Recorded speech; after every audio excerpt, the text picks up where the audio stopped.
Bueno, buenas tardes a todos. Estamos iniciando muy contentos el quinto curso de la especialización, Colonialidad y Subjetividades. Bueno, muy breve, el profesor responsable, amigo, compañero, es Ramón Sanferramola. Muy breve, dos o tres referencias. Él es profesor titular efectivo en la Universidad Nacional de San Luis, en la Facultad de Humana. Es doctor en filosofía, postdoctor en humanidades y ciencias sociales, especialista en docencia universitaria, director del doctorado en educación de la Universidad Nacional de San Luis. Y por supuesto, mucho más antecedentes. Pero más allá de los antecedentes, lo importante para nosotros es haber podido articular con él. Se sumó en muchas de las actividades que iniciamos previa a la especialización, participó en distintos debates, colaboró después como jurado en distintas instancias y en distintas actividades, y por supuesto se ha sumado a la especialización voluntariamente y ha armado su equipo, que él después lo mencionará, sabrá. Así que bueno, de nuestra parte, como coordinadores, digamos, académicos, con Julio, damos por iniciado. Te damos la palabra, Ramón, y adelante. Bueno, Quique, muchas gracias. Muchas gracias por, por invitarme, ¿no? Porque ha sido gracias a la invitación de Quique y de Julio que estamos aquí. Y bueno, muy agradecido de compartir y de haber aprendido y de estar aprendiendo todo lo que estamos aprendiendo, ¿no? Así que, bueno, hoy vamos a dar comienzo a este curso. Eh, yo lo primero que, bueno, aquí estamos con Hugo Adrián Morales, con el doctor Hugo Adrián Morales y con la doctora Eliana Pradel. Eh, vamos a compartir este espacio, vamos a ir eh, trabajando juntos. Ahora, una de las cosas que les digo, esto ya lo tenemos incorporado, pero por las dudas se los digo en el transcurso del diálogo, bueno, primero de la charla que vamos a empezar y que vamos a tomar la palabra nosotros tres, pero cuanto ustedes tengan alguna inquietud, alguna necesidad de preguntar, de decir algo, lo hacen simplemente, no hay ningún problema, ¿no? Eh, ni siquiera con la manito, simplemente prenden el micrófono e intervienen, ¿no? A mí me parece que muchas veces esas intervenciones en el momento son mucho más fructíferas que cuando esperamos, ¿no? Cuando esperamos al momento. Así que sin ningún problema ustedes directamente nos interrumpen y plantean la cuestión y así vamos construyendo este diálogo. Bueno, entonces lo primero que queríamos hacer era, bueno, hacer este contrato pedagógico de cómo vamos a trabajar. Eh, Voy a compartir pantalla.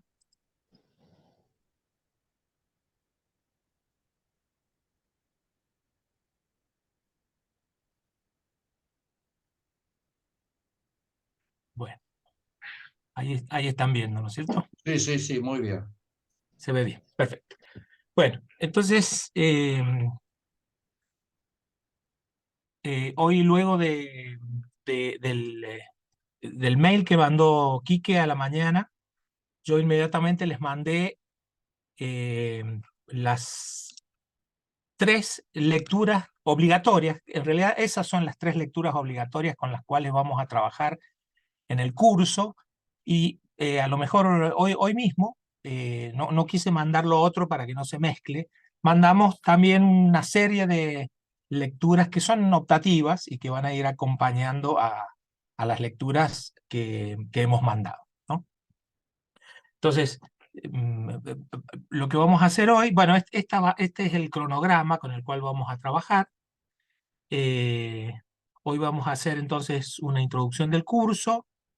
Eh, vamos a, vamos bueno, lo primero que me parece que les interesa, y además les interesa, y creo que es interesante desarrollarlo al principio para que ustedes desde un primer momento vayan enfocándose en ese trabajo final, aprobatorio, ¿no? Que son, como dice Quique, las 4 hojitas, ¿no? Pero que en este caso tienen una, una característica especial, ¿no?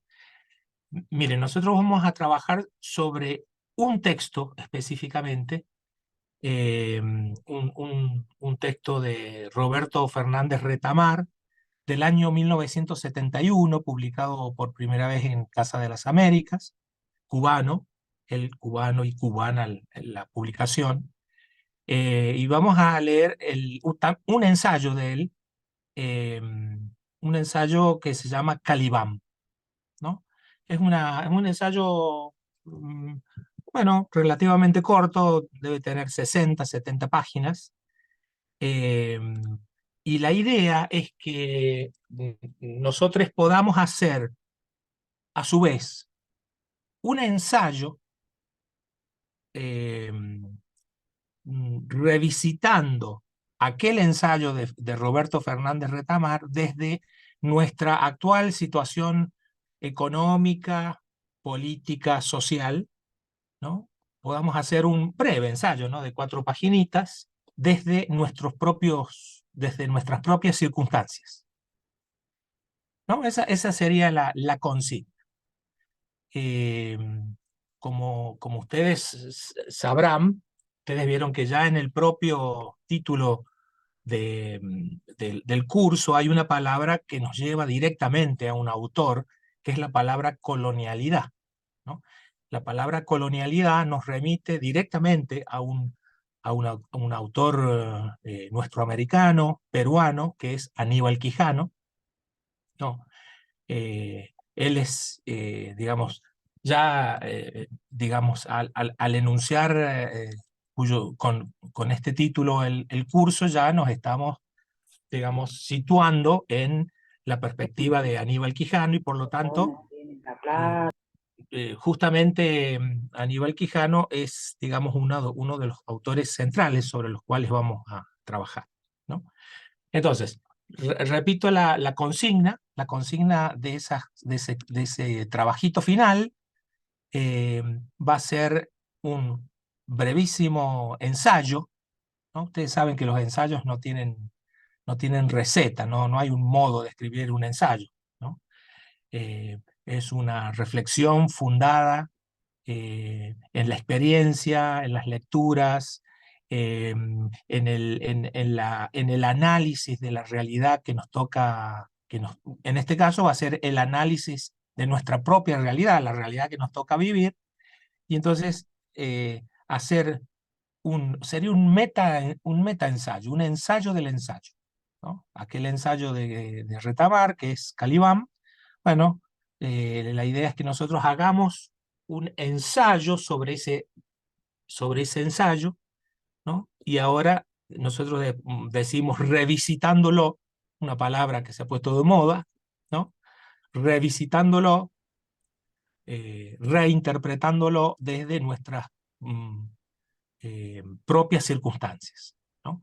Cuando hablamos de circunstancias, cada uno de nosotros tiene una perspectiva distinta, ¿no? Por ejemplo, la perspectiva disciplinar, con que el economista, el sociólogo, el psicólogo, la filósofa, ¿no? La docente, cada uno de nosotros mira desde una perspectiva la realidad.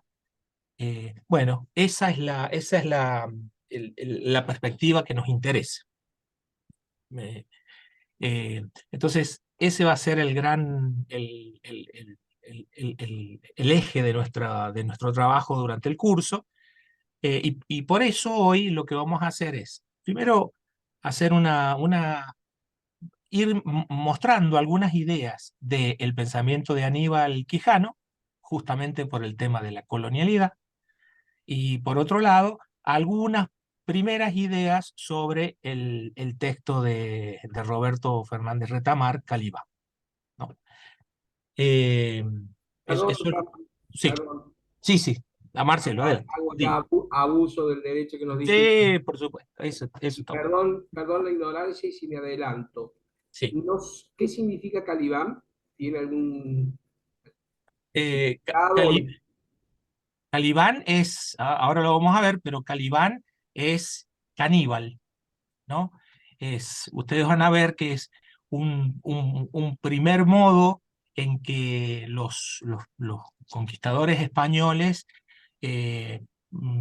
representan a las subjetividades de los pueblos originarios, ¿no? Es, Gracias, me es- adelanté, perdón. ¿No? Sí, no, no, está muy bien, pero Calibán es caníbal, viene de Caribe, ¿no?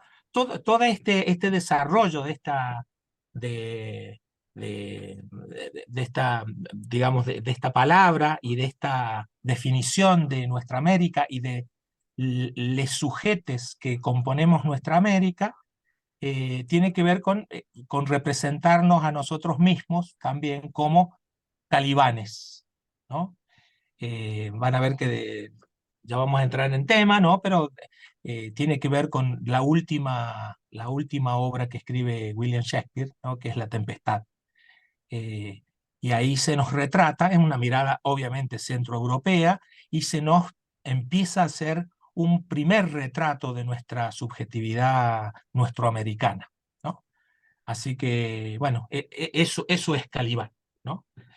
Eh, Profe, perdón, ya que sí, sí, estamos, también me sí, adelanto sí, quizá. adelante, A adelante. mí, cuando leí el mail esta mañana, me sugiere la palabra Calibán, interesarse algún tipo de relación con el texto de El Calibán y la Bruja de Silvia Federici.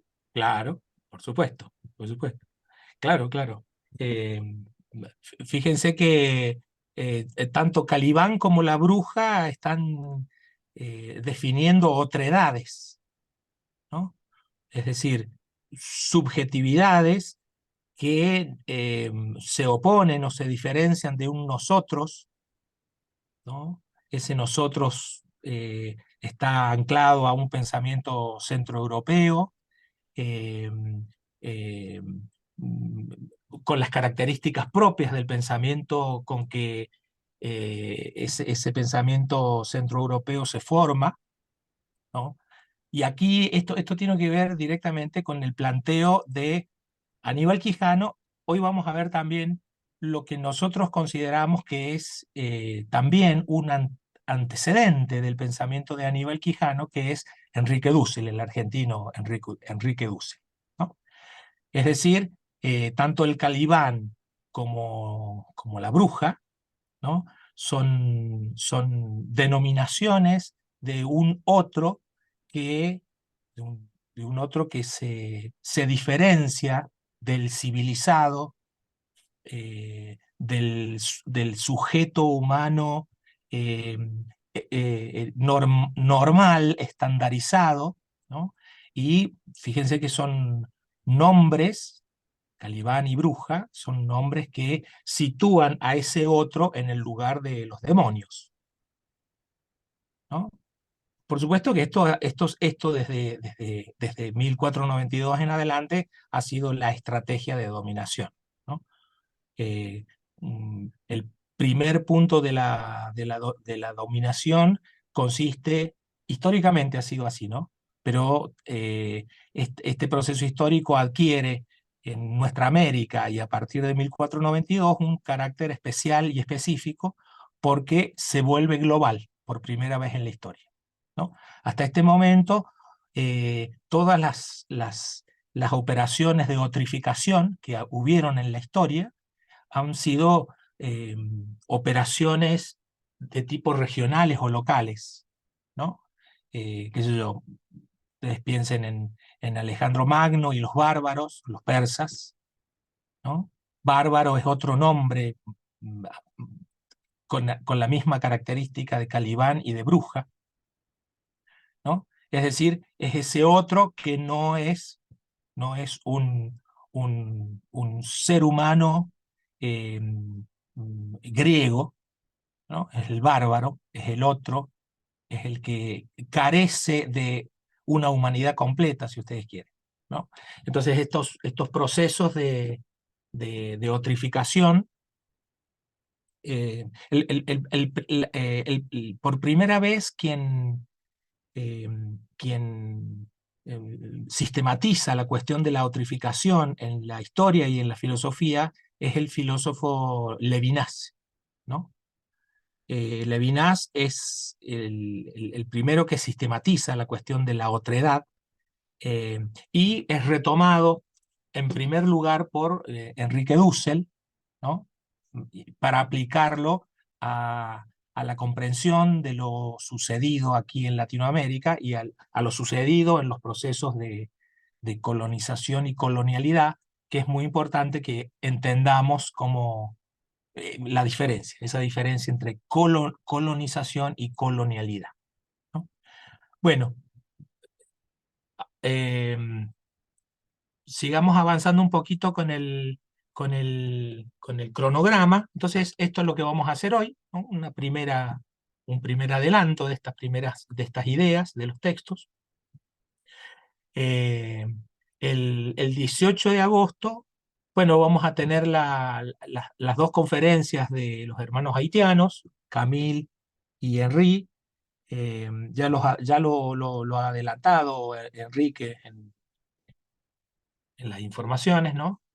Vamos a tener dos charlas con ellos, procesos revolucionarios en América Latina y colonialismo e imperialismo en la actualidad. Esto va a ser el viernes que viene, ¿no? En este mismo, siempre las clases van a ser de 18 a 19, viernes. Entonces, eso vamos a trabajar con ellos.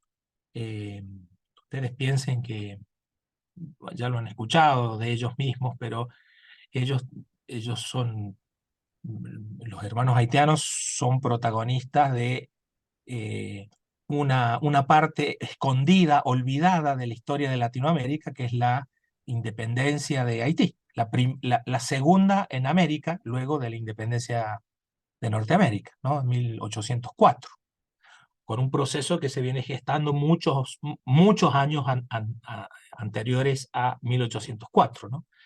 Y ustedes fíjense que aún en nuestros días, en nuestra escuela, por ejemplo, pasa absolutamente desapercibida, ¿no? Se estudian y se vinculan las guerras de la independencia del resto de nuestra América, ¿no? Sobre todo ese eje de Simón Bolívar y José de San Martín, ¿no? Y entonces nos quedamos en ese lugar y nos olvidamos de esa otra revolución que yo estoy de acuerdo con la idea de muchos historiadores y con las ideas que sostienen Camille y Henri, fue la revolución más profunda, ¿no? Más profunda, la revolución más revolucionaria, ¿no?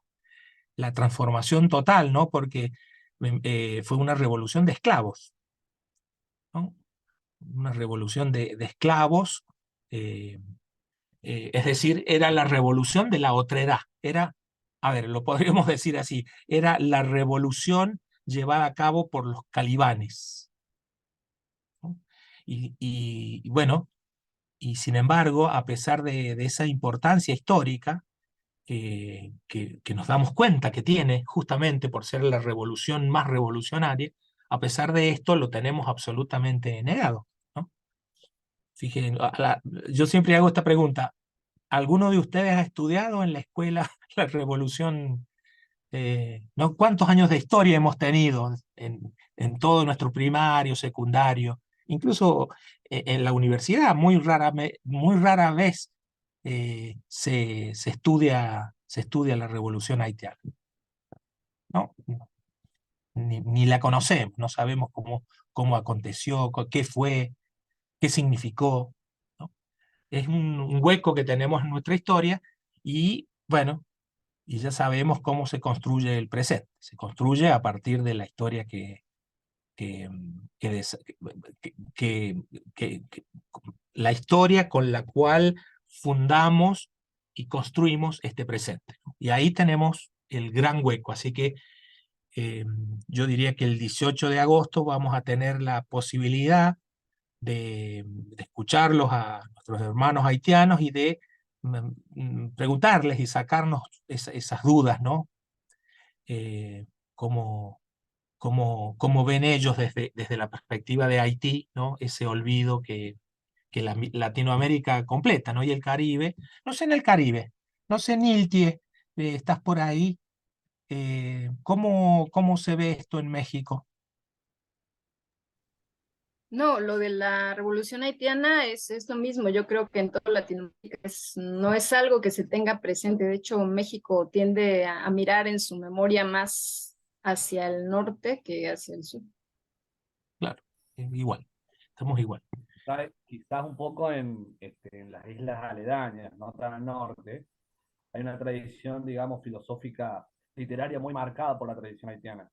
El caso de los pensadores negros de Martinica, Claro, hasta Fanon, los hasta Fanon, claro. barbadenses, claro, barbadenses como George Lamin, Sí, hacen referencia encima, claro, viendo esta tempestad de Shakespeare también hacen referencia a esto. Si varios premios de literatura de alguna manera hacen referencia a la Revolución Haitiana, bueno, desde, ¿cómo se llama?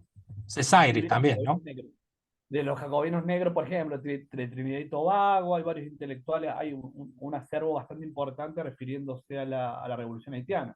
Porque el ejemplo para los movimientos negros caribeños en general.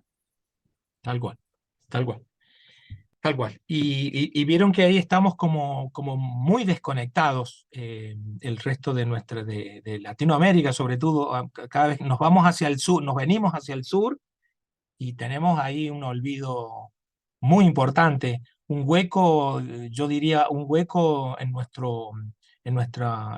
el desarrollo de nuestra currícula educativa, un olvido diseñado muy importante, ¿no? Y bueno, así que el 18 vamos a trabajar, vamos a escucharlos a los hermanos haitianos. Eh, bueno, el otro viernes, el 1 de septiembre, vamos a trabajar sobre los otros dos textos que acompañan, digamos, yo diría, van a ser textos que nos van a servir para acompañar la elaboración de este ensayo que tenemos que elaborar, ¿no? Que son un texto de Aníbal Quijano del 2006, un texto de síntesis diría yo, ¿no? Aníbal Quijano, van a ver cuando lo lean, es un autor complejo, ¿no? Entonces hemos tratado de buscar un texto corto, en primer lugar, síntesis de su pensamiento, Don Quijote y los molinos de viento en América Latina, y un texto que habla sobre el lugar que ocupa Aníbal Quijano digamos, en el concierto mundial, ¿no? ¿Qué importancia tiene Aníbal Quijano para la sociología mundial, ¿no? De Rita Segato, entonces vamos a leer Aníbal Quijano y la perspectiva de la colonialidad del poder. Eh, bueno, cuando decimos ese 1 de septiembre, cuando decimos comentarios y discusión, la idea es que, bueno, cada uno de nosotros se tome 5 minutos, ¿no? No, hay que sacar, vamos a sacar, como venimos trabajando, ¿no? ¿Cuánto para poder participar todos? Unos 5 minutos y poder comentar las ideas que nos eh, han significado para nosotros, bueno, las cuestiones más sobresalientes de estos dos textos, tanto el de Aníbal Quijano como el de Rita Segato, ¿no? Vamos a trabajar entonces en el formato de un seminario, ¿no? Vamos a ir participando uno por uno y vamos a ir planteando las ideas, que han sido sobresalientes o más importantes para cada uno de nosotros, y luego vamos a hacer una discusión a partir del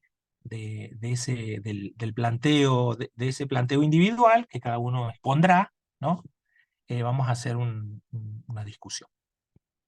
Bueno, entonces ese va a ser, por supuesto que bienvenidos sean todos los textos que ustedes ya conocen que puedan aportar a la discusión.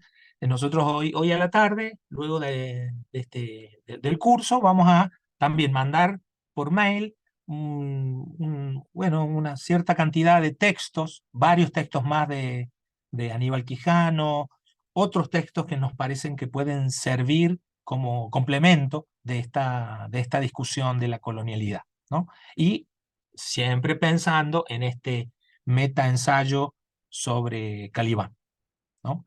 Ya que nombraron el texto de Federici, bueno, ahí tienen, si lo han leído, si les interesa el planteo de la filósofa, ahí tienen que lo he visto, que está muy difundido y se puede bajar fácilmente, está a mano de todes, así que ahí tienen otro texto interesante para trabajar en concordancia con lo que venimos haciendo, con lo que venimos diciendo.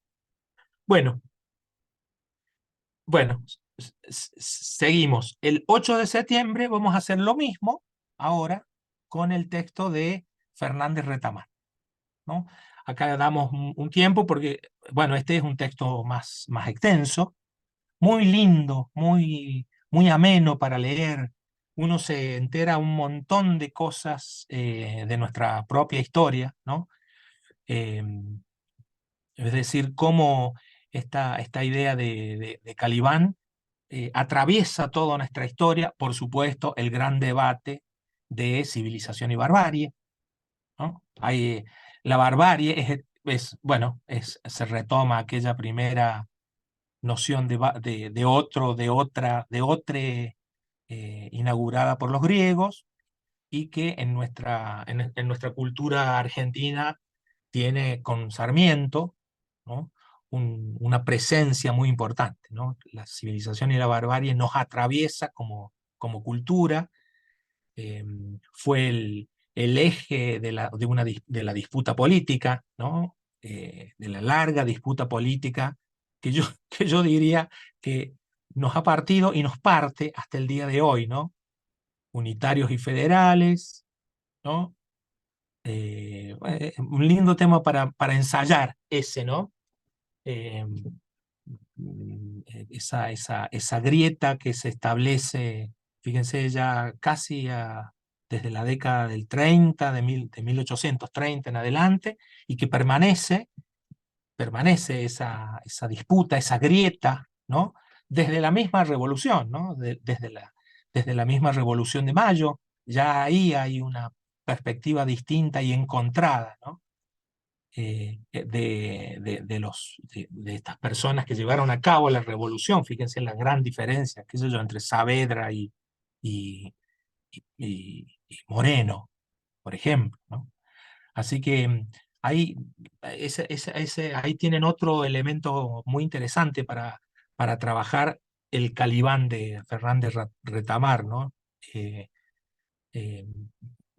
Hoy le diríamos la grieta, y ahora que estamos tan cerca de la decisión democrática, ¿no? Fíjense cómo nuevamente aparecen estas dos formas de pensar Latinoamérica y el país, ¿no? Los calibanes, ¿no? ¿Qué son los calibanes hoy? Ahora vamos a hablar un poco de, ¿no? Van a ver que en la historia original de Shakespeare lo que hay es, bueno, Próspero se apropia de una isla, de la isla donde está Calibán, y digamos, se apropia de la isla de Calibán, lo esclaviza y le obliga a aprender su idioma, ¿no? Esas serían como las tres características, ¿no? Le quita la tierra, le quita la libertad y le quita la lengua, ¿no? Entonces, nosotros, los calibanes, pensamos y discutimos en la misma lengua de nuestros dominadores. Así que no es menor para nuestra cultura, ¿no? Así Ramón, que, sí, Ramón, sí, no, no, adelante.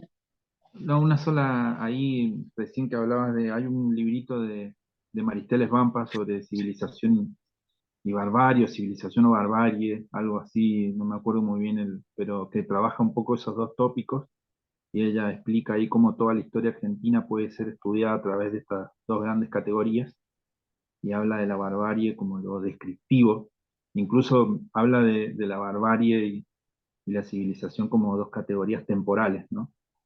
Porque la barbarie es lo que está, lo que no sirve, yo digo, y la civilización es ¿no? La modernidad, el proyecto, lo que viene. Así que es muy, muy lindo, muy, muy interesante el libro Bueno, para quien quiera ahí profundizar en esa categoría. ahí lo podemos sumar entonces, lo podemos sumar al texto, es cierto, de Maristeles Bam. Y ahí, sí, hay un montón de trabajos sobre ese tema, porque en realidad de lo que estamos, eh, la tensión en nuestro país y en Latinoamérica sigue siendo esa tensión, ¿no? Entre, entre el nosotros centroeuropeo, ese modelo de progreso, un modelo de desarrollo, un modelo de progreso, eh, y el otro, ¿no? El tema es que aquí en Latinoamérica, en nuestra América, los otros somos nosotros. Los otros somos nosotros. Y, no, y seguimos sin aceptar esa condición, ¿no? Seguimos sin aceptarnos, negando la imagen que nos devuelve nuestro espejo. Lo podríamos plantear de ese modo, ¿no? Seguimos negando la imagen que nuestro espejo nos devuelve. Bueno, ustedes vieron, basta revisar la bibliografía de nuestras carreras de grado y de posgrado, y en esa bibliografía tenemos, ¿no? Pensemos, ¿no? ¿Cuántos pensadores, pensadoras nuestroamericanos? Porque hay mucha producción, ¿no? Hay mucha producción en nuestra América. Y sin embargo, en la academia, por ejemplo, la academia lo tiene negado. La academia yo creo que es un lugar donde reniega de la imagen que nos devuelve nuestro propio espejo, ¿no? Si no, no se podría entender cómo es que a esta altura de los tiempos y a esta altura del conocimiento de la historia de Argentina y de nuestra América, cómo es que seguimos atados a esa visión centroeuropea, ¿no? Eh, a esta visión de próspero, ¿no? Y no de Calibán. Bueno, entonces, el 8 de septiembre vamos a discutir, vamos a comentar, a discutir el texto de Fernández Retamar. Ya ahí podemos empezar a- a explicitar qué temas nos interesaría para desarrollar nuestro meta ensayo. Y el 15 de septiembre, que sería el último día, eh, el último día del curso, bueno, ahí ya tendríamos la presentación de las ideas centrales de lo que van a ser nuestros ensayos, ¿no? Expuestas en un PowerPoint, en 5 minutitos, cada uno de nosotros va a presentar en las ideas principales, ¿no? Por dónde va a ir ese ensayo sobre el ensayo de Fernández Retamar, ¿no? Y aquí he puesto como una fecha, como una pregunta respecto de cuándo, consensuémoslo.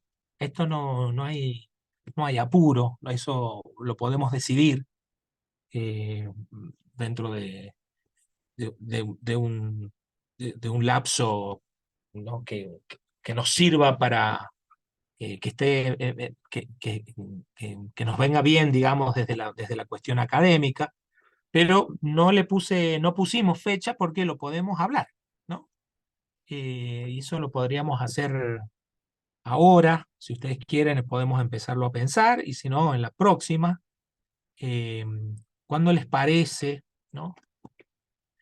que, que podría ser la entrega de ese trabajo final, aprobatorio, ¿no? De esas 4 paginitas, de ese breve ensayo? Ojo, estamos diciendo lo mínimo que se pide, ¿no? Ustedes de ahí pueden hacer todo lo que quieran. Eh, si hay alguno de ustedes que les interesa esto, trabajar más en profundidad, hacer un ensayo más amplio, que a lo mejor ya, lo digo porque puede ocurrir, que ya pueda, a lo mejor les interese trabajar en la tesis final o en el trabajo final de la especialización en este tema. También lo podrían hacer, podrían profundizar, les podríamos recomendar mucha más bibliografía. eh, bueno, ¿no? Así que, bueno, no sé si quieren arriesgar alguna fecha o no, o lo dejamos y lo vemos después.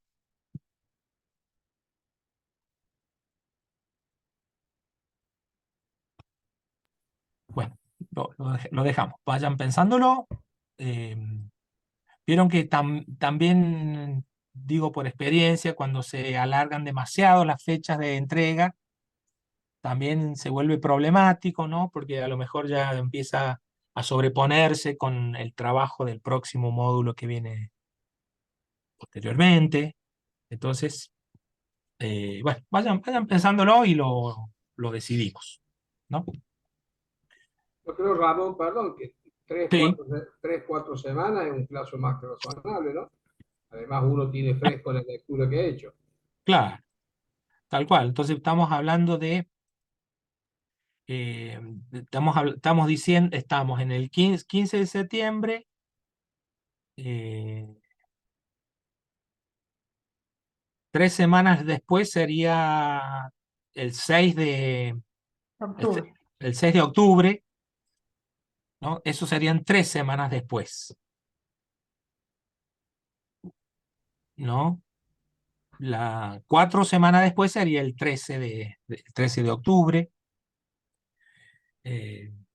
Bueno, a lo mejor podríamos dejar, ustedes después lo van entregando cuando quieran dentro de ese lapso, ¿no? Pero a lo mejor ese 13 de octubre podría, ¿qué les parece? 4 semanas después, ¿no? Por supuesto que vamos a ir trabajando, vieron que hemos pensado las reuniones para ir trabajando sobre las lecturas, para que nos vayamos intercambiando eh, las distintas lecturas que cada uno de nosotros va a ir haciendo, eh, ¿no? Ahí en el chat van dando la conformidad, Ramón, para Ah, la bueno, es así, bueno, como que va bueno, redondeando para ella. bueno, entonces podemos poner acá 13 de octubre. Mire, ya me lo puse acá en este trabajo final, ¿no?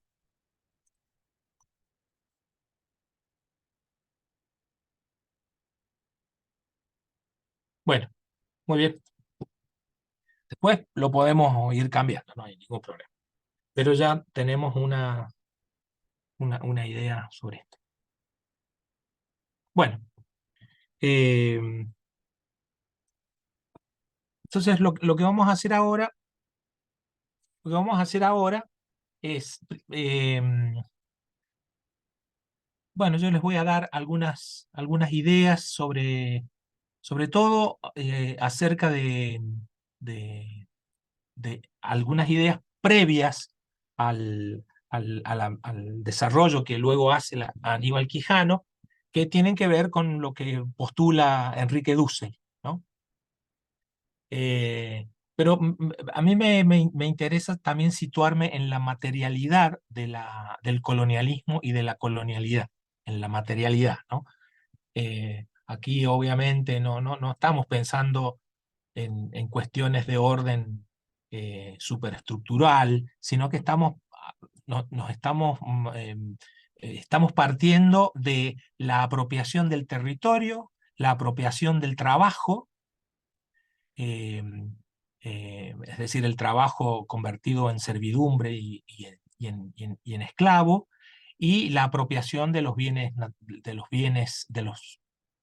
para los europeos, recursos naturales, pero ¿no? En la apropiación de los bienes, de los bienes naturales.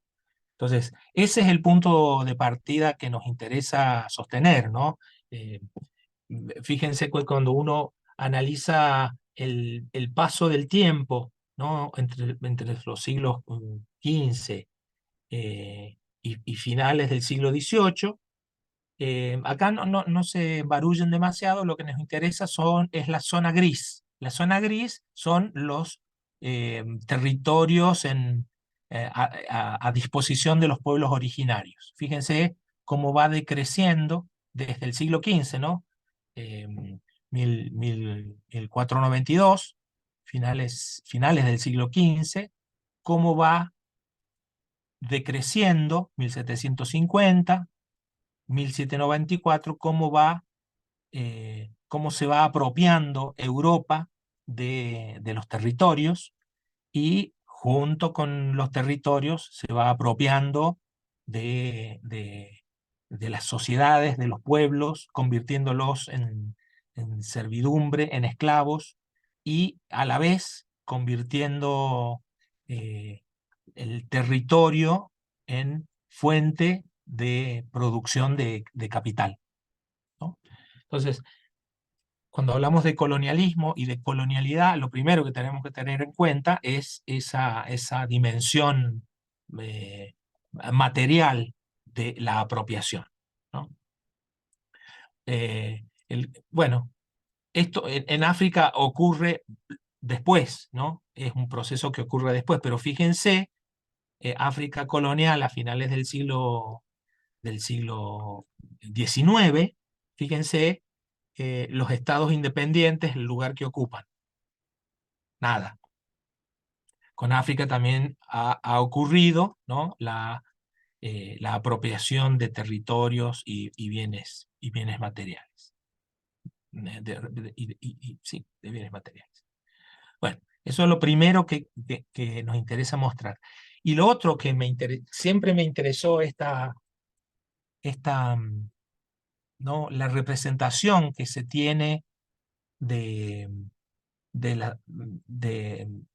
cómo nos concebimos, cómo nos pensamos como humanidad.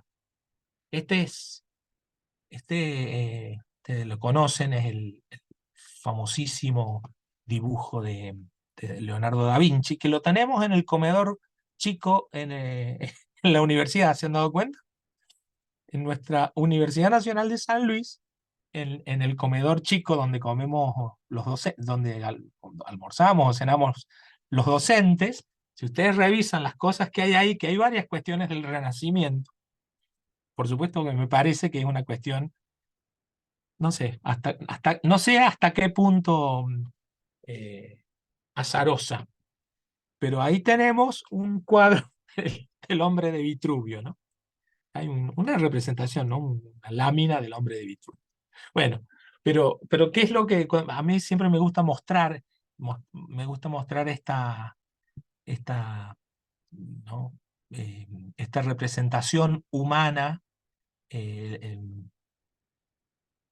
muy cercana en el tiempo. El hombre de Vitruvio, ustedes saben que la idea, fíjense, alrededor de 1500, Leonardo da Vinci mostraba en esto la armonía humana. La armonía, la armonía tanto física como anatómica, pero además el ser humano, varón por supuesto, en el centro, en una centralidad geométrica y cósmica, ¿no? Perfectamente ese ser humano es el ser humano del pienso, luego existo cartesiano, ¿no? Definido 200 años después, ¿no? 130 años después, en el discurso del método, 1632, ¿no? Bueno, pero y fíjense esta otra imagen, ¿no? Que según el dibujo de Felipe Guamán Poma de Ayala, ¿no? Eh, donde muestra a un encomendero español que en Perú, bueno, se rebela contra la autoridad de las nuevas leyes que habían sido, bueno, habían sido promulgadas a instancias de esa queja formidable que hace Bartolomé de las Casas respecto de cómo los encomenderos tratan a estos seres humanos a los cuales supuestamente se había venido a evangelizar, ¿no? Eh, y por supuesto, esas nuevas leyes atentaban contra la acumulación capitalista y el enriquecimiento de los encomenderos. Entonces, fíjense como dos imágenes de ser humano, dos representaciones de humanidad, ¿no? El hombre de Vitruvio y el sujeto sojuzgado por los encomenderos, ¿no? Una vida eh, en, en la cual la libertad no tiene ningún sentido, ¿no? Bueno, Enrique Dussel, bueno, ustedes lo saben, ¿no? Pero repetimos un poco la idea de que Enrique Dussel, que nació acá muy cerquita, ¿no? Nace en Mendoza, pero pasa su niñez en La Paz, aquí a 130 kilómetros, ¿no? Porque su papá era médico de ferrocarriles, ¿no? Entonces lo destinan a La Paz. En La Paz había un terminal de vía, entonces era un lugar importante para el ramal. Bueno, entonces tenían médico y el médico del ferrocarril era el papá de Dussel. Y bueno, él pasa gran parte de su niñez ahí a la escuela primaria en La Paz, eran de Mendoza, después se vuelve a Mendoza y estudia en la Facultad de Filosofía y Letras. eh, es profesor en la Universidad Nacional de Cuyo, en la Facultad de Filosofía, cuando la Universidad Nacional de San Luis formaba parte de la Universidad Nacional de Cuyo. No había profesores de filosofía, sino que los profesores de filosofía venían de Mendoza, ¿no? Se turnaban y venían en tren a dar clase a San Luis, ¿no? Estamos hablando de esos momentos previos a la Universidad Nacional de San Luis, digamos, entre el 1948, ¿no? y 1973, las filosofías para las distintas carreras que existían acá en San Luis, las daban, bueno, filósofos de Mendoza. Entre ellos, Enrique Dussel, que viajaba, otro de los que cuenta que también venían y viajaban, se hospedaban en el Hotel España, se hospedaban en el Hotel España, que quedaba cerquita de la estación de trenes, era Arturo Andrés Roig, ¿no? Otro de los filósofos que venían en aquellos momentos era Mauricio López, ¿no? Digo yo porque son tres figuras enrolados en lo que se conoce como, bueno, pensamiento crítico, filosofía de la liberación, aunque Roy nunca quiso que le dieran, que lo pusieran bajo esa denominación, ¿no? Bueno, ustedes saben, Mauricio López, un teólogo de la liberación, un filósofo de la liberación. Nos interesa contar esto porque forma parte cercana de nuestra historia de la Universidad Nacional de San Luis, ¿no? Yo estudié en Cuyo y fui estudiante, fui alumno de Arturo Andrés Roig. Ya, bueno, por supuesto que ellos se van al exilio, obviamente, con el golpe, a partir del 76, con la última dictadura. Y, bueno, Enrique Dussel hace una carrera muy importante en México. Entonces, en el 83, miren, yo estuve en la primera, 84. Yo estuve en la primera clase cuando le devuelven la cátedra em, a Arturo Andrés Roy. Estuve en esa clase, ¿no? Vieron que la justicia empieza a devolver las cátedras de los exiliados, ¿no? Cuando en ese momento, 84, 85, eh, eh,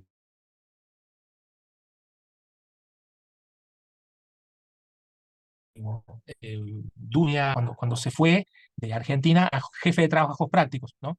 Por supuesto que ustedes ya conocen, no sé si lo conocen, pero si no les cuento, hasta el día de hoy la Facultad de Filosofía y Letras de la Universidad Nacional de Cuyo sigue siendo, digamos, un lugar de filosofía y de pensamiento de derecha, muy vinculado al catolicismo, todavía lo sigue siendo, Tienen a la ¿no? Virgen ahí adentro de la facultad, así que sí, sí, son bastante conservadores.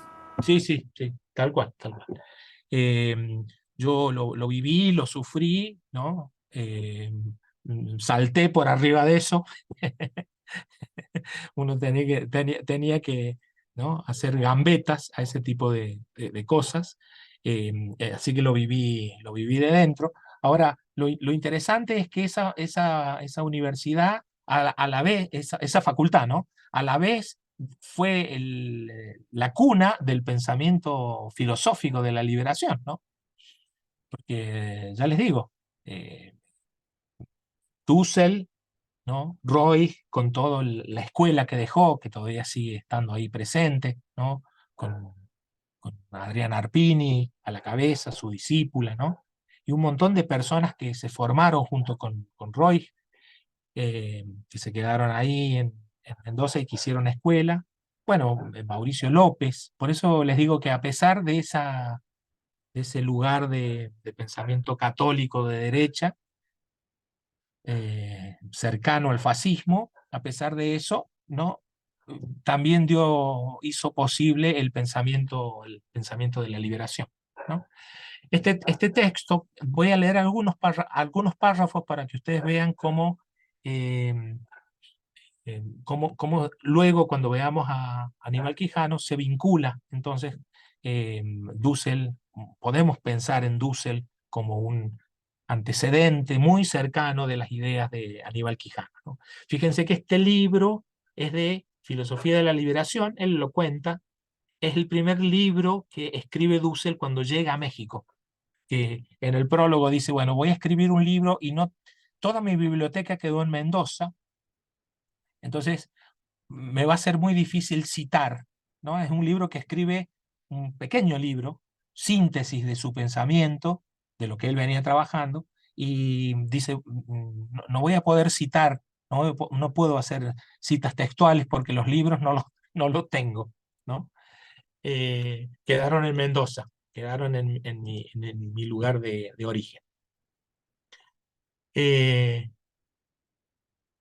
Fíjense, leo, ¿no? Leo y comentamos un poco. Cuando decimos que la filosofía de la liberación es posmoderna, en ese texto dice posmoderna. Luego, la filosofía posmoderna centroeuropea, con Lyotard a la cabeza, se apropian de ese término posteriormente. Por eso Dussel cambia a lo transmoderno, ¿no? Pero el primero en utilizar en el 75, si ustedes buscan el texto de 1975, van a ver que ahí Dussel utiliza posmoderno en este sentido. ¿Qué quiere decir según él? Queremos indicar la siguiente tesis: la filosofía moderna europea, aún antes del ego cogito cartesiano, pero a partir de él sitúa a todos los hombres, a todas las culturas, dentro de sus propias fronteras como útiles manipulables instrumentos, ¿no? La filosofía moderna europea tiene como eje, como centro y como interés principal, situar a todas las demás culturas, ¿no?, como útiles manipulables instrumentos, ¿no? Entonces, la filosofía de la liberación, que él le llama posmoderna y después cambia a transmoderna, en textos posteriores, él explica, ¿no? Se apropiaron del concepto de posmodernidad, que lo dije yo primero, pero lo dijo desde la periferia nuestroamericana, entonces no tuvo la preeminencia que sí tuvo lo posmoderno para el pensamiento de Lyotard, ¿no? Pensemos que la posmodernidad, yo siempre digo que podríamos definir al pensamiento posmoderno como la cara filosófica del neoliberalismo, ¿no? Así que fíjense que, digamos, el mismo nombre para decir, para definir exactamente lo contrario, ¿no? Y esto lo cuenta Dussel.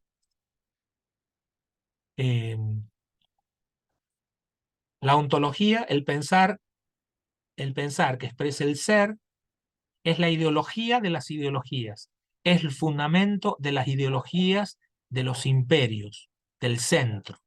La filosofía clásica de todos los tiempos es el acabamiento o el cumplimiento teórico de la opresión práctica de las periferias, ¿no? Fíjense el lugar, ¿qué es la filosofía para Dussel? Y básicamente la filosofía ha sido, a lo largo de la historia, en general, ha sido la filosofía clásica y la filosofía moderna también, un instrumento de dominación, ¿no? Ya vamos a ver cómo Quijano, como Quijano parte de esta idea. Bueno, algún textito más y bueno, ahí para cambiar de hablante le paso la posta a Hugo Adrián para que, bueno, él proponga algunas cosas sobre el pensamiento de Aníbal Quijano. Pero antes, a ver, esto también es interesante.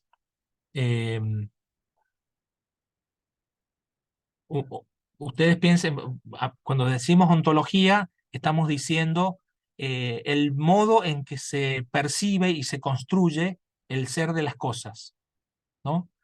Es el modo de concebir el todo, pero ese todo está constituido básicamente por la concepción del mundo, la concepción de la naturaleza y la concepción de la sociedad, ¿no? Entonces, cuando decimos ontología, la palabra cosmología es una palabra que perfectamente podemos entender como sinónima de ontología. Es el modo es una visión del universo, ¿no? En nuestra, pero el universo entendido en estos términos, en estos términos prácticos, ¿no? Es la interpretación de la naturaleza, de la sociedad y del modo en que nos pensamos, ¿no? Entonces él dice, esa ontología surge de una experiencia anterior de dominación sobre otros hombres, de opresión cultural sobre otros mundos. El ego cogito, el yo pienso, ¿no?, antes del ego cogito, del yo pienso, hay un ego conquiro, ¿no? El yo pienso es el fundamento práctico, perdón, el yo conquisto es el fundamento práctico del yo pienso. El centro se impuso sobre la periferia desde hace 5 siglos, ¿no? Esa es la, la, la, las ideas que están a la base del pensamiento de la liberación, de la filosofía de la liberación de, de Enrique Dussel, y ahora vamos a ver, ¿no? Pero están también a la base de la concepción de colonialidad del pensamiento de Aníbal Quijano.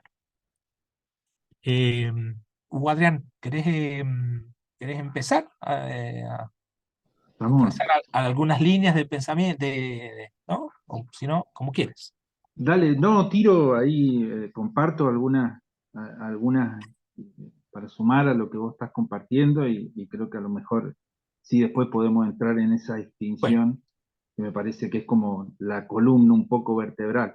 Pero yo pensaba, ¿no? Mientras te escuchaba lo que vos venías compartiendo, en términos de situar, yo digo, a este módulo en lo que es, ¿no?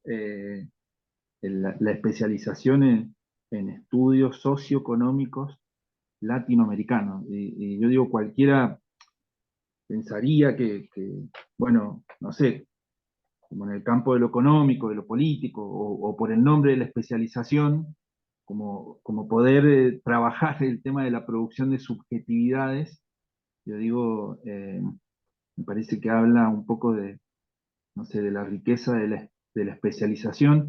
¿En qué términos? Yo digo, en la amplitud para poder pensar en todas las dimensiones, ¿no? En las que opera el capitalismo, yo digo.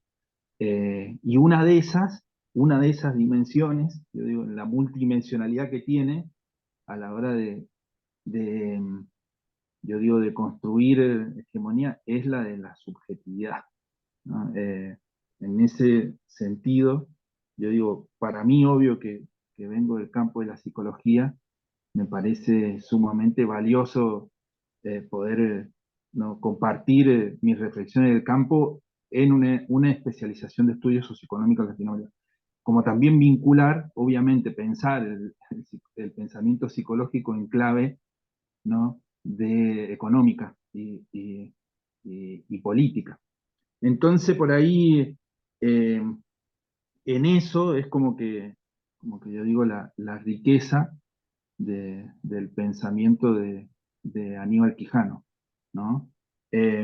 Y ahí recién, yo digo, cuando vos hablabas del neoliberalismo, Ramón, digo, pensaba que, yo digo, Quijano habla de que la colonialidad y la modernidad son las dos caras de un mismo fenómeno, ¿no? Eh, entonces, pensaba, ¿no? También cómo de alguna manera la posmodernidad sigue siendo como la misma cara, ¿no? De alguna manera de la reproducción de la colonialidad. Pero si vos querés, Ramón, ahí trazate esa distinción que me parece que es nodular, y de ahí entramos un poquito más ya en el tema de la subjetividad. bueno, dale, hagamos así.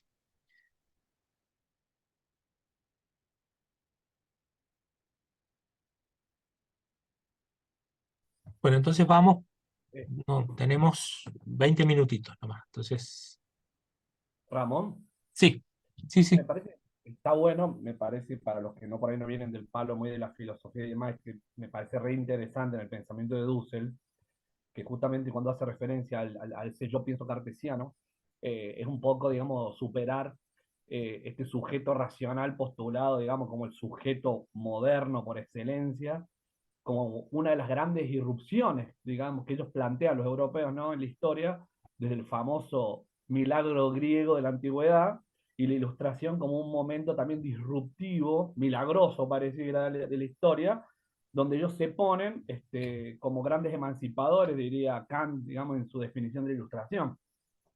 Entonces la condición previa para entender este sujeto son generar las condiciones materiales para lo que va a ser después, obviamente, la revolución industrial, por ejemplo, ¿no? Entonces, antes que un sujeto racional, posibilitante de la ciencia, la tecnología, y sabiendo que es una Europa periférica hasta el siglo XV, como dice Dussel, las condiciones materiales son las que ellos siempre en su discurso moderno siempre lo ocultan, y esto Dussel lo pone de relevancia. Creo que es interesantísimo y esto como componente, ¿no? Porque si no siempre caemos, ¿qué pasó en la historia que Europa está siendo centro, ¿no? Bueno, el discurso de ellos es que siempre fueron centro, ¿no? Y Dussel dice, no, pasa en un momento y se ha construido este relato, fundamentalmente en la tradición del idealismo alemán, ¿no? Pero me parece que ese es lo interesante también para comprender el yo pienso cartesiano, qué ofrece Descartes con esta idea de este sujeto moderno descarnado, un sujeto puramente racional, más allá de las condiciones materiales.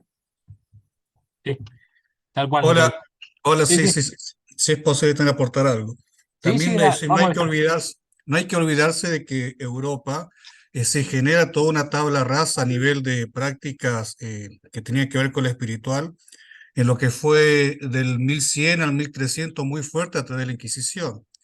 Entonces genera todo un pensamiento único, liderado específicamente por la Iglesia Católica, que es la que lleva adelante esa, esa tabla rasa, ese rasero, ¿no? Que deja todo un terreno ideológico allanado en Europa.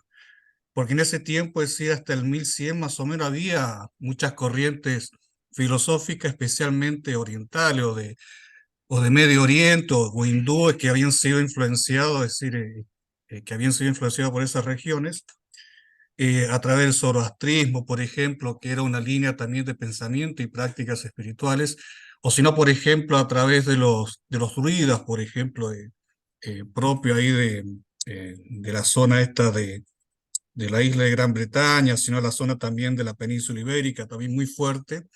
Y toda esta línea, por ejemplo, que genera la Iglesia Católica, que enfrenta a ese sector, de lo cual, bueno, genera una matanza tremenda, que en 300 años mataron como 20 millones de personas, arrasando pueblos completos de Europa, genera la Europa que después termina llegando a América Latina, ¿no? Así, que termina llegando a América, obviamente con Colón, pero una Europa totalmente ser atravesada por la corrupción de la Iglesia Católica, de la Iglesia Católica del Vaticano, que en ese momento era el poder instaurado que unificaba toda Europa. Sí, sí, coincido, tal cual.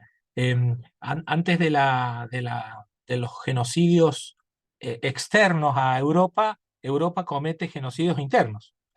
Y es, y es así, ¿no? Es decir, los pueblos que también son pueblos originarios europeos, ¿no? También sufren el peso del pensamiento único en un primer momento, ¿no? En un primer momento bajo el poder del cristianismo católico, pero también perfectamente podemos pensar en un genocidio interno.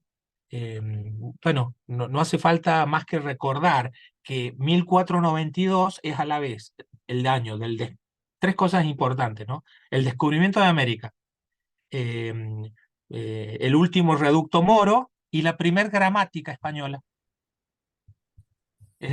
Ustedes saben que una gramática es la universalización del lenguaje, ¿no? Es el modo en que el lenguaje se sistematiza para poder transmitir y enseñar, ¿no? Entonces, 1492 reúne estos tres hechos históricos determinantes para la historia de la humanidad, ¿no? El descubrimiento de América, digamos, el lugar donde va a ser, esta es una idea de Quijano y ya me estoy adelantando, es el descubrimiento de América es el lugar de origen de la modernidad y del capitalismo, ¿no?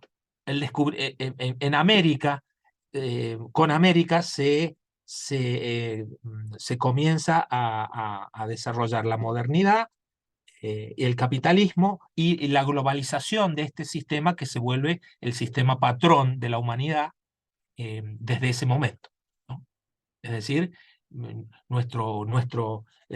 todas las condiciones materiales de vida actuales, este sistema mundo del cual hablaba Wallerstein, los cimientos de este sistema están a fines del siglo XV. Bueno, y para referirme a esto que planteaba Nicolás, hay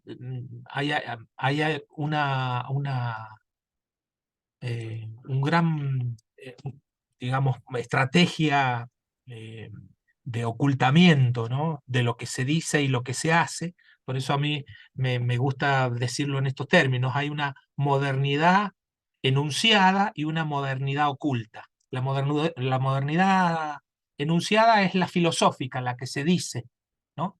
Sin embargo, junto con esa modernidad filosófica enunciada, hay una modernidad oculta política que es la que se lleva a cabo en los territorios, ¿no?, y con las sociedades.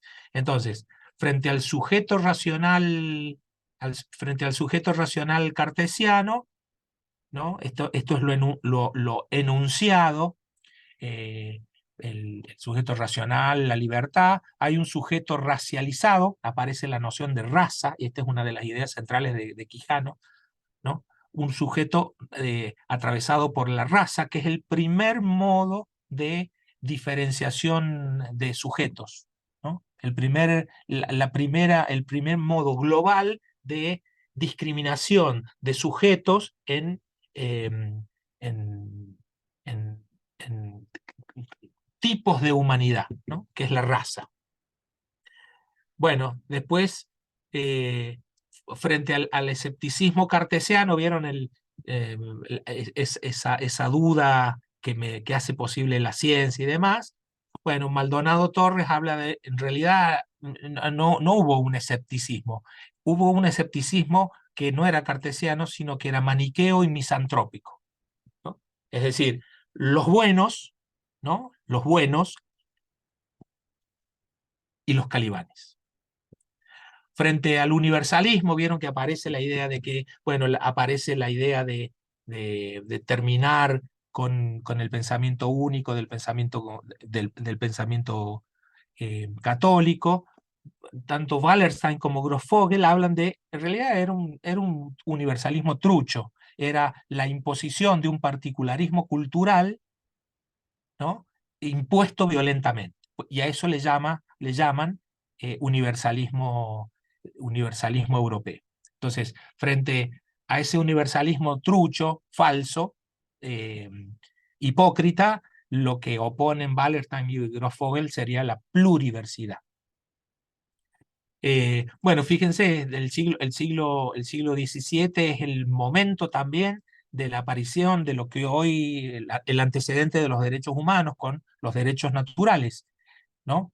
Y sin embargo, ¿qué era lo que hacía, digamos, cuál era la política exterior europea que llevaba a cabo en la periferia? Bueno, era, como dice Dubos, la línea del color o la ética de la guerra. ¿Qué derechos naturales, ¿no? Derechos naturales para algunos pocos seres humanos que vivían en la metrópoli, ¿no? Bueno, y la enunciación era el sujeto libre o el ego cogito, pero en realidad lo que Europa hacía fuera de sus márgenes era el sujeto imperial. En lugar del ego cogito es el ego conquiro, ¿no? El ego, el yo conquisto. En lugar del yo pienso, yo conquisto. El yo conquisto es el que ha hecho posible las condiciones materiales de existencia para que Europa se volviera poderosa, rica, y, por ejemplo, diera lugar a los procesos de desarrollo de la ciencia clásica, ¿no? Cuando pensamos, vieron cuando Descartes comienza el discurso del método, y él está en Holanda en ese momento, y dice, bueno, yo estoy acá, estoy frente al fuego, estoy calentito frente al fuego, tengo todas las necesidades materiales cubiertas, lo dice en estos términos.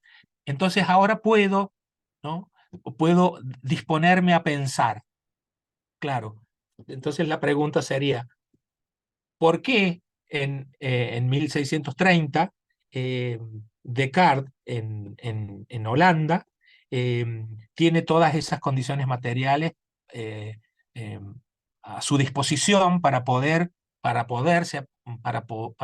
ponerse a pensar, ¿no? A destruir el edificio filosófico antiguo y empezar por esa duda metódica?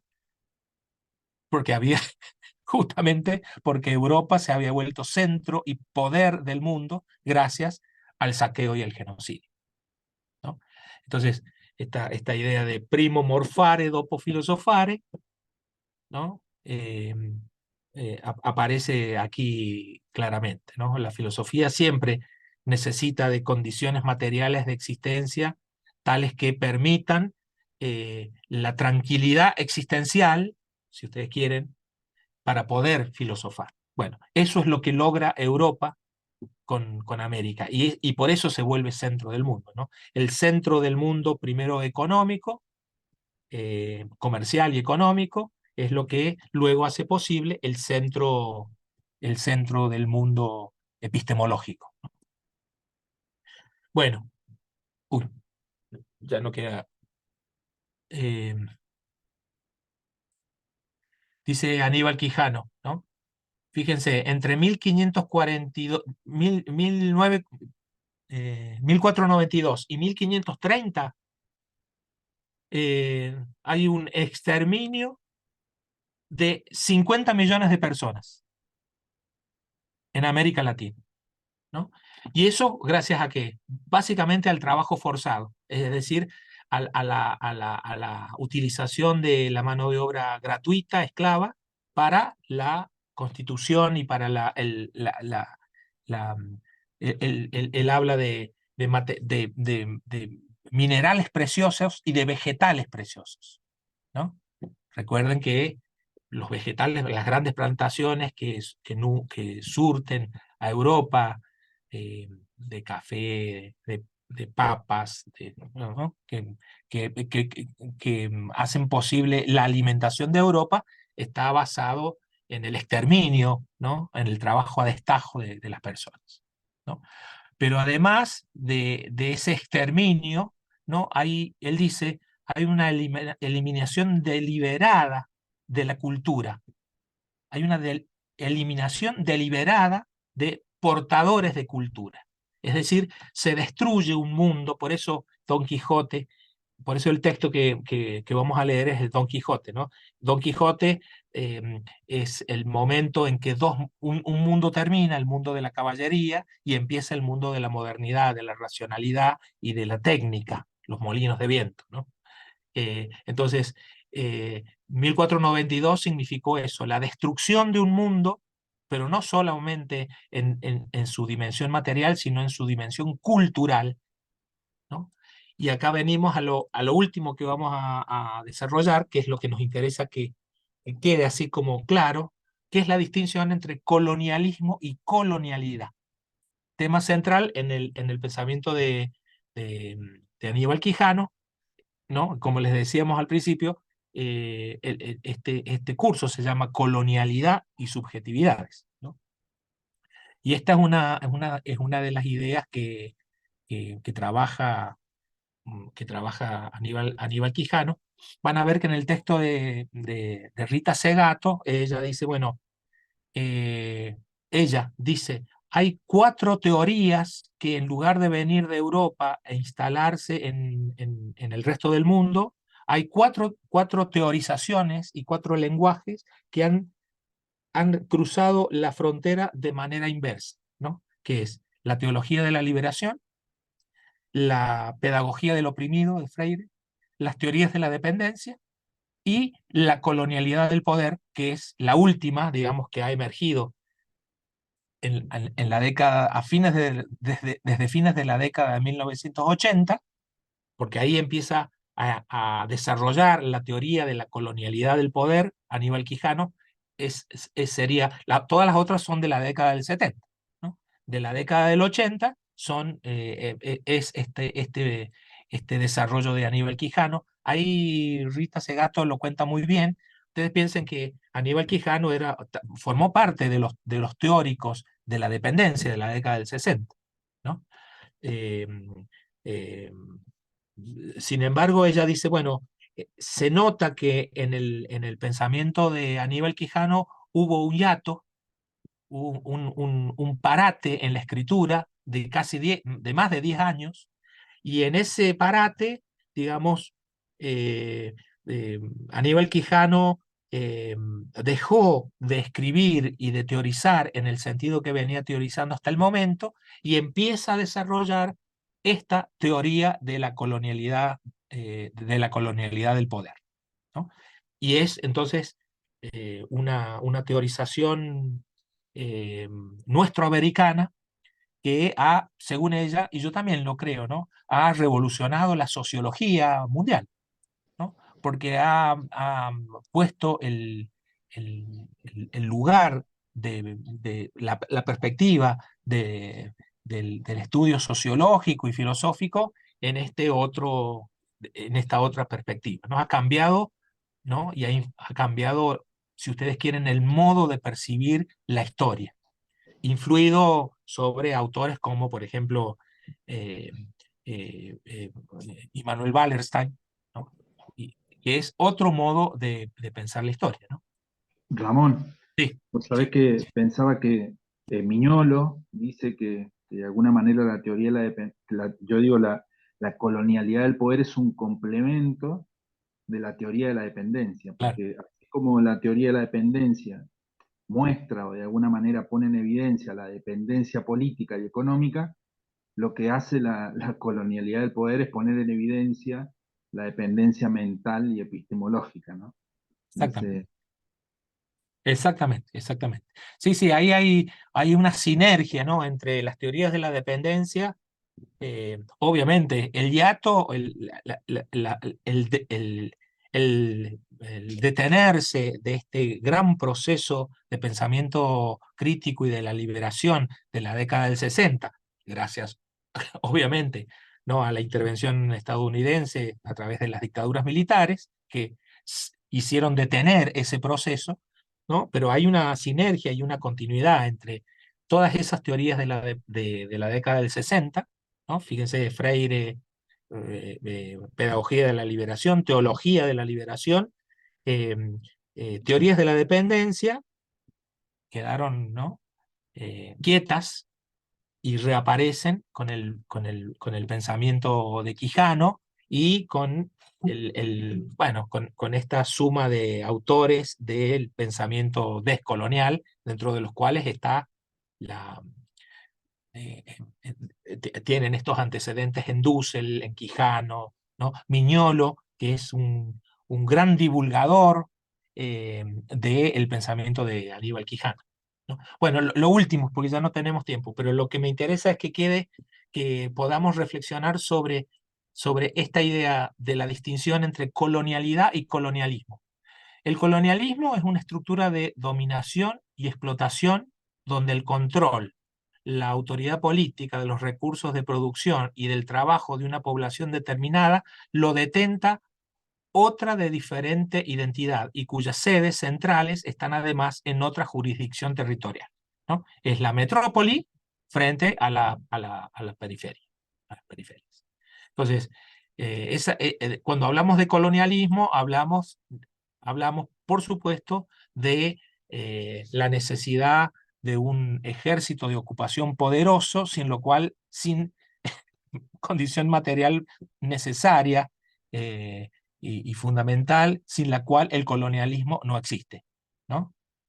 Un ejército de ocupación tecnológicamente más desarrollado, ¿no? Entonces, ustedes saben que los perros que trajeron los españoles cumplieron una función fundamental en la guerra ¿no? Además de los caballos, los perros, los mastines. Vieron que los perros americanos eran perros pequeños, perros chiquitos, ¿no? Eh, no conocían estos perros de caza que cumplieron una función fundamental y que tuvieron el carácter de desarrollo tecnológico de la guerra, ¿no? Bueno, el colonialismo, para decirlo en una fórmula sencilla, la colonialidad es el colonialismo interiorizado gracias a un proceso de educación, pero de educación violenta, ¿no? Si ustedes quieren, la colonialidad es el colonialismo interiorizado gracias al epistemicidio, ¿no? Es la conformación de una subjetividad colonial, ¿no? Y por supuesto que como dice Aníbal Quijano, esa conformación subjetiva de ese colonialismo interno es el que perdura, es el que trasciende los tiempos.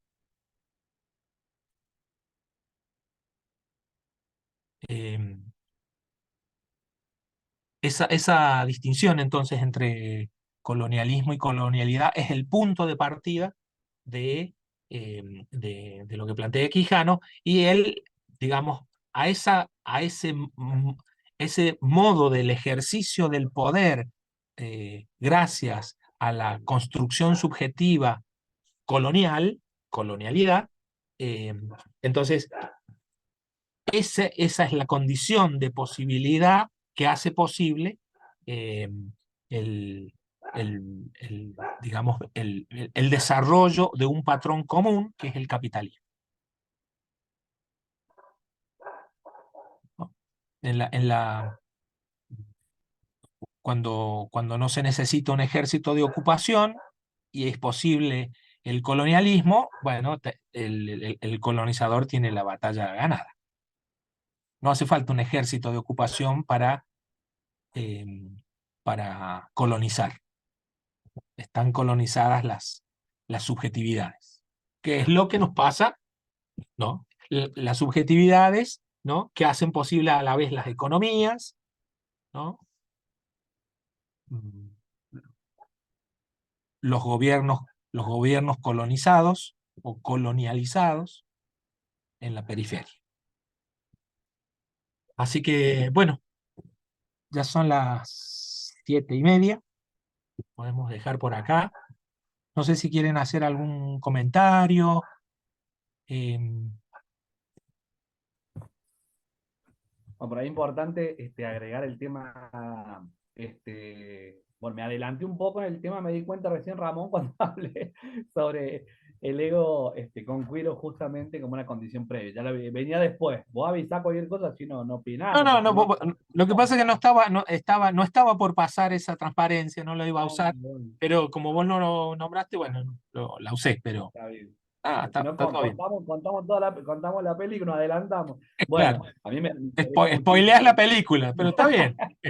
Pero está Claro, bien, acá es válido, porque nos sirve pero para ir bueno, y venir. claro, obviamente son temas que yo me dedico y me gustan muchísimo.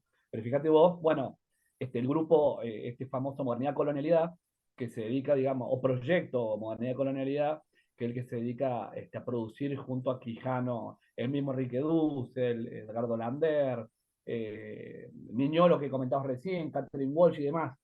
Pero es interesante, ya que nombraste a Grofogel recién, Grofogel escribió un artículo hace muy poquito que lo critica bastante, porque tiene un poco de cizaña, digamos, con respecto a la producción de Quijano, diciendo de que, bueno, esta categoría de colonialidad, él de alguna manera la elabora a partir de la producción de Cedric Robinson, ¿viste? Que cuando él escribe Marxismo Negro en el 83, y él se reunió antes de que él sacara esta categoría con Cedric Robinson, que ellos hablan de capitalismo negro, digamos, refiriéndose, digamos, a las relaciones sociales de producción vinculadas a la raza. Y ahí, bueno, Claro, ya no se puede defender Quijano, así que no podemos decir mucho, pobre, ¿no? claro. Yo diría, No, de todos modos, vieron que ahí por eso me interesaba mostrar a Dussel también, porque ya Dussel, antes de irse de Argentina, ¿no?, en Mendoza, ya tenía en germen las ideas, absolutamente. sí, digamos, estas disputas la verdad que a mí no me interesan en lo más mínimo, ¿no? Me interesa, digamos, la preeminencia o el quién dijo primero las cosas. La verdad que conociendo el clima del academicismo, ya sabemos de dónde viene, ¿no? Pero a mí me parece que perfectamente lo podemos trascender, un pensamiento crítico y de la liberación. Me parece que debemos pensarlo en cómo actúa en sinergia unes con otros, ¿no? Y me parece que es mucho más fructífero Claro, pero a mí me pensarlo parece en términos importante, de praxis, claro, ¿no? claro. A mí me parece importante, claro, que justamente son pensadores negros los que han desarrollado esta categoría. Por eso digo, sí creo que es importante, pero sí Sí, por está bien, sí, sí. la conexión, digamos, justamente con el pensamiento negro que no ha calado mucho en América Latina, creo que ahora está entrando bastante, desde el movimiento de la negritud, por ejemplo, ¿viste? El pensamiento de Fanon, ahora parece un pensamiento bastante fuerte, ¿viste? Sí, es cierto, es cierto, es cierto. Bueno, no tenemos que olvidarnos que que el colonialismo, la colonialidad y la raza nos ha atravesado fuertemente, ¿no? Y recién, no hace muchos años, podemos empezar a pensarnos bueno, como una sociedad mestiza, ¿no? Y con rasgos de negro, de indio, de mulato, ¿no? Bueno, nos ha atravesado la colonialidad, lamentablemente. Así que, bueno, dejamos por aquí nomás y nos vemos dejo de compartir y nos vemos el viernes que viene, ¿te parece? Perfecto. Bueno.